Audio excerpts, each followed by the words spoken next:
I think I've seen it twice in my career. Yeah, twice. Is where you get somebody who just absolutely cannot move. So they're literally stood still as a board. And there's a thing called waxy flexibility. So if you change their limbs into a different position, they'll stay there.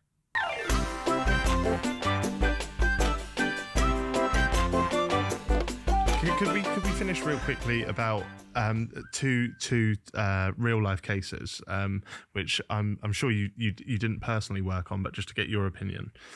Lucy Letby. Yeah. This is a very strange one, isn't it? It's very strange. What's your thoughts on that? What's going on there? Yeah. So I've been on a couple of news programs, and basically everybody has asked me, why did she do what she did? It's the ultimate question. And the honest truth is, Jack, is I don't know. What I can say is that she doesn't fit into any category that's typical for somebody that does something like that. So obviously, to be a caregiver and to take the life of innocent babies itself is pretty horrific. So you have to kind of lack empathy, obviously. But what surprises me is there's no psychopathology to go on. There's nothing odd about her or her personality that we know of. So she didn't have any problems with her work colleagues. She was actually seen as quite a conscientious nurse before any of this happened. She doesn't have a history of trauma. She doesn't have issues with relationships, whether romantic or friendship. She's not somebody that falls out with people. So she doesn't have any of the sort of red flags or warning signs of somebody that would commit such a level of violence. She wasn't exposed to violence as far as we know when she was younger. So to me, it's a bit like being presented, I said some Led Bible as well, it's a bit like being presented with a dead body as a pathologist without any injuries and somebody asking me, how did this person die? I don't know. I do not know I cannot see or fathom why she did what she did. My best guess is that she's somehow jealous of other families and other family units because it's something that she didn't have herself. But that in itself doesn't even. So she had time to still get that. Yeah, it doesn't. That doesn't explain. Lots of people feel that, but people go on to do that. So I don't know. I don't know if I'm oversimplifying it, but that sounded more towards the Bundy side of things that you were saying, like how he seemed completely normal to everyone else, but wanted to go and do these horrific things. Yeah, but you can kind of like Bundy's getting something out of it though. Like, do you know what I mean? She hasn't been diagnosed with anything, has she? No, I think she had a bit of anxiety and a bit of depression during the trial, but nothing that's first of all severe and secondly that would have explained. Yeah, isn't that just what most people would have if they yeah? Because I'd literally just read that apparently she's cozying up in prison with another child murderer and becoming friends with one. What I really like about you, and I'm not sure if it's your whole profession that's like this, is the fact that you're sitting here saying, I don't know. You're not thinking, I'm a forensic psychiatrist, I should have an answer to this. Yeah. Is that common in your work, that there are cases and times when you're just like, we don't know? Is it Socrates that said that the true knowledge is knowing that you know nothing? You think I know the answer to that? You think you know Socrates? He thinks he's a footballer. Yeah, we call it football over here, mate. The old defender for Arsenal. So I think, well, first of all, I'd like to think I'm not so egotistical that I feel like I have to be right all the time, that I know the answer to everything, because I don't. Number one. And number two, to be a good expert witness, you get cross-examined by the barrister from the other side, right? If you're defence, you get cross-examined by the CPS, barrister, and vice versa. And you are setting yourself up to be professionally embarrassed if you're very arrogant and if you think that you know the answer to something that you don't know. So when I'm doing a court report, I will say, either if I don't know the answer to something, I'll say it. So for example, say if Joker was a hypothetical real patient of mine, I would say this is a neurological disorder and I can't comment on this. Because if I get cross-examined and they say, tell me about this disorder, and then I rattle on 5 minutes, what training have you had in neurology? Name me one paper that you've written about this disorder, and then I'd be like torn to shreds, basically. So you shouldn't never overstep your mark as an expert witness. But also because sometimes I think there's a grey area. So for example, if there's a case where I think there's some indications that somebody was psychotic, but there's also equally some indication that maybe they weren't, what I do, and I think a good expert witness should do, is I put down all my workings, like maths GCSE. So I'll say, these are the things that are for that, my theory, and these are things that are against it. This is a reasonable range of opinions, and this is where my opinion lies on that for these reasons. So I'm kind of used to doing that. So if you think like that, your point is not to be right or to win a case. Your purpose is to explain what the court doesn't know.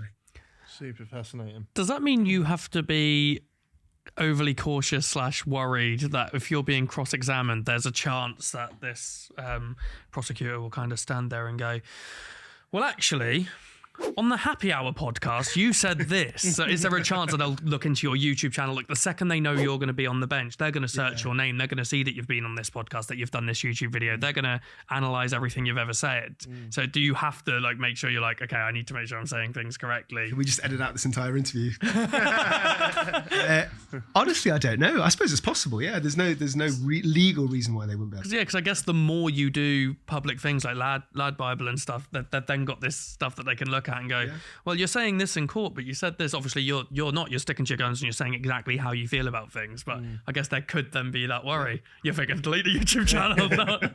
It's possible. Yeah. A case that Fiona is fascinated by, and I will admit I don't know much about it, but she's asked me to ask you, is Gypsy Rose Blanchard. Have you heard of this? I have, yes. Yeah, She's just been released from prison, hasn't she? Yeah, and she has Munchausen by proxy. Yeah. Well, what's that? What is that? So I have actually made a video about this a long time ago, so I can't remember all the details well, but I can tell you what that disorder is. So it is basically where somebody, so Munchausen's is where you fake mental illness, you fake illness, usually physical illness, but you do it because you want to be in the victim or the patient role, I should say.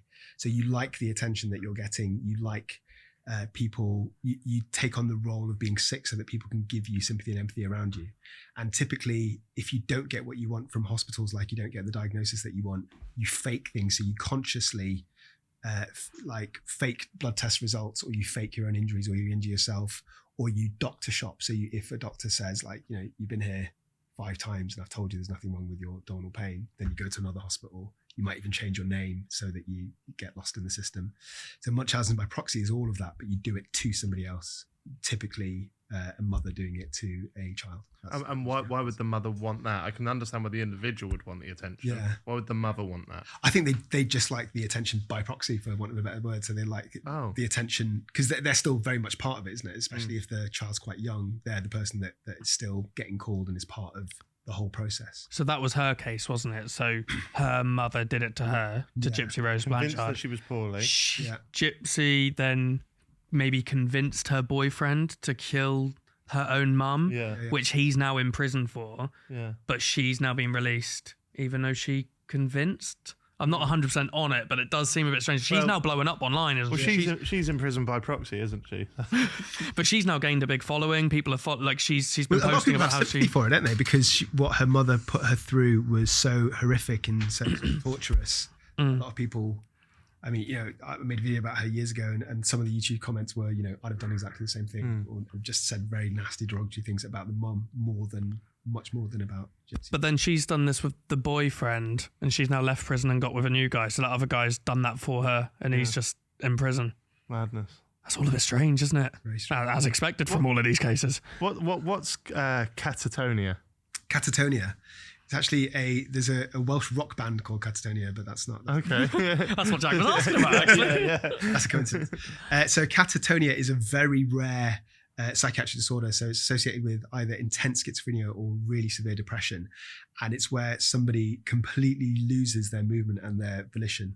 So there's different forms, but the more interesting form, and I think I've seen it twice in my career. Yeah, twice, is where you get somebody who just absolutely cannot move. So they're literally stood still as a board. And there's a thing called waxy flexibility. So if you change their limbs into a different position, they'll stay there. So if you have somebody with catatonia and you put their arms up like this and you walk away, they'll just literally stay there. And this is a real thing? Yeah, it's a real thing. It's very, very rare nowadays because it usually happens when somebody's untreated for months and months and months. So usually people, when they're becoming unwell, they'll get assessed and they'll get treated. So it used to happen a few decades ago. You very rarely see it now. But I've seen it a couple of times, and it is very fascinating and quite terrifying to watch, because I've seen one of the times I didn't get to see him very, very much because I was just like visiting another clinic. But the second time was in one of these secure units. So this guy had set a fire a couple of months before, had gone to prison and became catatonic whilst he was in prison. And he got taken to our ward, and he was literally getting spoon-fed by the nurses because he wouldn't move. Like if you left him in his chair, he would not get up to eat or to use the toilet. He would rot. How long? What, just stay forever? No, you can medicate it, so it actually responds relatively quickly to medicine. So antipsychotics typically take 4 or 6 weeks to work. In catatonia, they tend to be a bit quicker. It's okay. When they're in that state, how are they with their eyes? Are they following you around the room? Are they blinking? Absolute dead stare. Yeah, into. Can they blink? I think they probably could if you were like. I've never tried to like blow into their eyes. I'm not sure if you did that. But if you're interested, I've got a reaction video on my YouTube channel to somebody who's got catatonia. So I'm like. It's quite a viral video, the original video, but I've just like comment on all the different symptoms. Does that mean they don't feel discomfort? Because like you said, if you lifted their arm up, it would just stay there. Yeah. I can hold my hand up for a little bit of time, but as soon as it starts to feel uncomfortable because the blood's obviously moving down the wrong way, whatever, like I need to bring it down. Like, would they just keep it there? Just keep it there. Yeah. Well, I guess if they're not going to eat because they're not feeling discomfort of being hungry, or if they're feeling it, their brain's not registering it correctly. And would they just go to the toilet? It's almost they'd probably saw themselves. So it's a bit like being in a coma, but being like, awake to it. Yeah, it's like the sleep paralysis. Yeah, it's constantly there.